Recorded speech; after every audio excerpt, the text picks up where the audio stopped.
BNP কর্মীরা তো বাড়ি গিয়া বলে ঘুমাইতে পারে নাই। আমাদেরকে 16-17 বছর বাংলাদেশের বিএনপি কর্মী শ্রমিক নেতাদেরকে বাংলাদেশে কোনো হাসপাতালে চিকিৎসা পায় নাই। বাংলাদেশে কোনো হাসপাতাল যদি তারা চিকিৎসার জন্য গেছে, স্বৈরাচারের লেজ গুড়া নীল গুলা বইরা গুলা আক্রমণ করেছে। কিন্তু বিএনপি কর্মীরা তো বাড়ি গিয়া বলে ঘুমাইতে পারে নাই, ঠিক মতো বাড়ি গিয়া ঘুমাইতে পারে নাই, ঈদ করতে পারে নাই। যেমন আলাদা দিয়া 16-17 বছর নির্যাতন চলছে, তেমনি বিএনপি কর্মীরা নির্যাতনে চলছে। কিন্তু হাসিনা টের পেয়েছে যে বিএনপি একটা জনশক্তি দল, হারালো আমরা পারব না, হাসিনা হারারে টের পেয়েছে। কিন্তু হাসিনার লাড়ি বাড়ি, হাসিনা চুষরের যারা মার খেয়েছে তারা হাসিনাকে আজীবন মনে রাখবে যে হাসিনা কি জিনিস, আমি কত ফিনিস। কিন্তু হাসিনার মার যারা না গেছে তারা বুঝতে পারে হাসিনা কি জিনিস।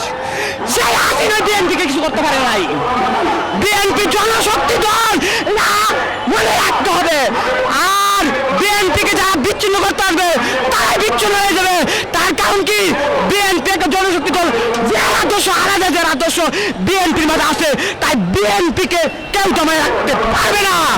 তাই আমি বলবো আলাদা যে আসলকে, যে আদর্শ প্রত্যেকটা কর্মীকে আলাদা যে আদর্শ, যে আদর্শ মানতে হবে। কিন্তু যারা আলাদা যে আদর্শ, তারেক যে আদর্শ, যে আদর্শ তারা না মানবে, তারা কোনো বিএনপি হতে পারে না। আমি আবার বলবি, যে আদর্শ আলাদা, যে তারেক আদর্শ, বিএনপি শ্রমিক কমিটি যা আছে সবাই মনে রাখতে হবে। আলাদা যার আদর্শ, যে আলাদা যে নির্যাতন ছিল, এটা সবার মনে রাখতে হবে। আর ওই আদর্শই তোমরা পালন করতে হবে।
সেই কারণে বিএনপিকে কিছু করতে পারে নাই 16-17 বছর।